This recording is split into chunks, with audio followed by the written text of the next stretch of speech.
नमस्कार दोस्तों, आप सभी का स्वागत है। आज की ये शनिदेव की कहानी शनिवार व्रत कथा। तो चलिए शुरू करते हैं। शनि देव को ग्रहों का राजा कहा जाता है। भगवान भोलेनाथ ने इन्हें न्याय के देवता की उपाधि दी है। शनि देव को बहुत जल्दी क्रोध आता है। इसी क्रोध की वजह से पिता सूर्य से इनकी नाराजगी बनी रहती है। इनके क्रोध से सभी बचने की कोशिश करते हैं, वरना व्यक्ति पर मुसीबतों का पहाड़ टूट पड़ता है। इसलिए इन्हें प्रसन्न करने के लिए शनिवार व्रत रखा जाता है। व्यक्ति शनि दोष से बचने और उन्हें शांत रखने के लिए अनेक उपाय करता है। शनि कृपा से व्यक्ति को सुख और वैभव की प्राप्ति होती है। जो लोग शनिवार का व्रत करते हैं, उनको पूजा के समय शनिवार व्रत कथा का श्रवण करना चाहिए।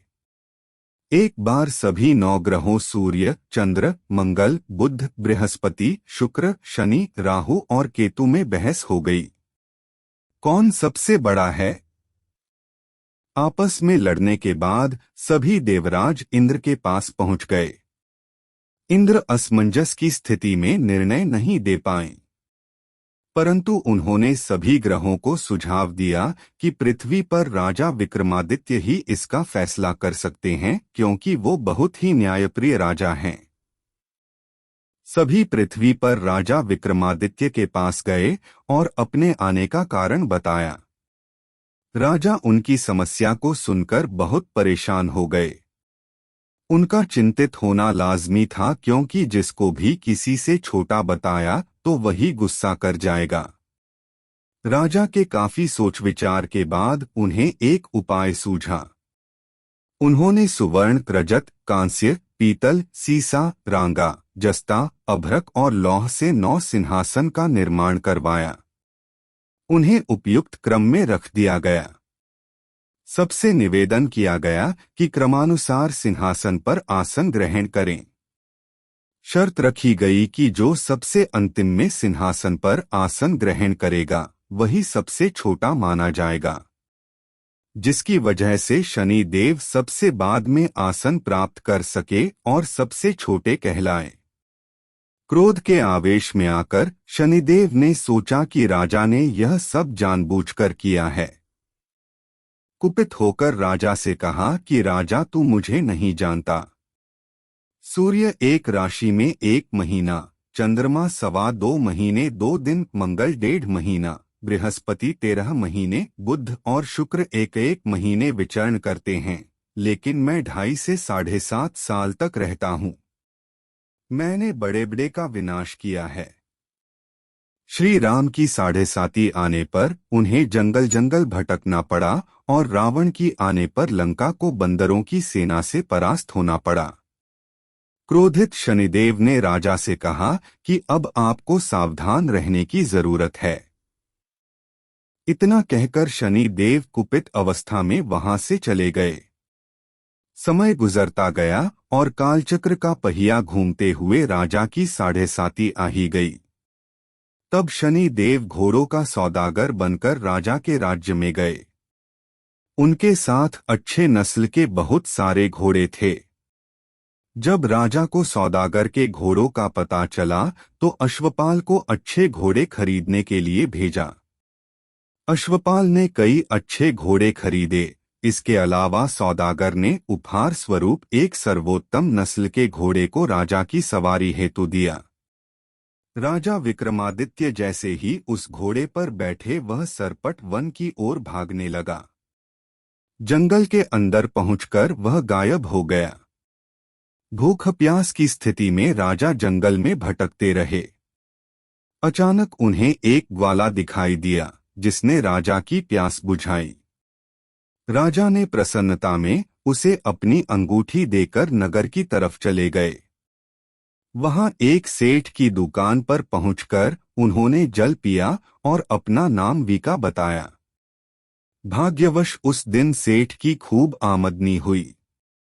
सेठ खुश होकर उन्हें अपने साथ घर लेकर गया। सेठ के घर में खूंटी पर एक हार टंगा था, जिसको खूंटी निगल रही थी। कुछ ही देर में हार पूरी तरह से गायब हो गई। सेठ वापस आया तो हार गायब था।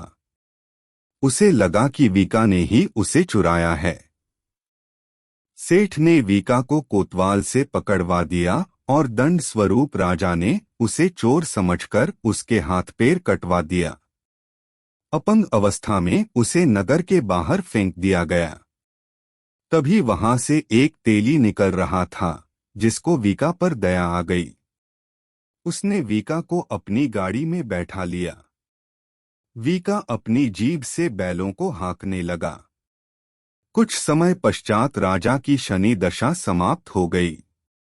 वर्षा काल आने पर वीका मल्हार गाने लगा। एक नगर की राकुमारी मनभावनी ने मल्हार सुनकर मन ही मन प्रण कर लिया कि जो भी इस राग को गा रहा है वो उसी से ही विवाह करेगी।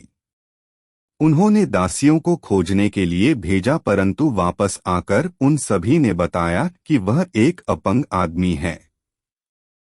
राजकुमारी यह जानकर भी नहीं मानी और अगले दिन ही वह अनशन पर बैठ गई।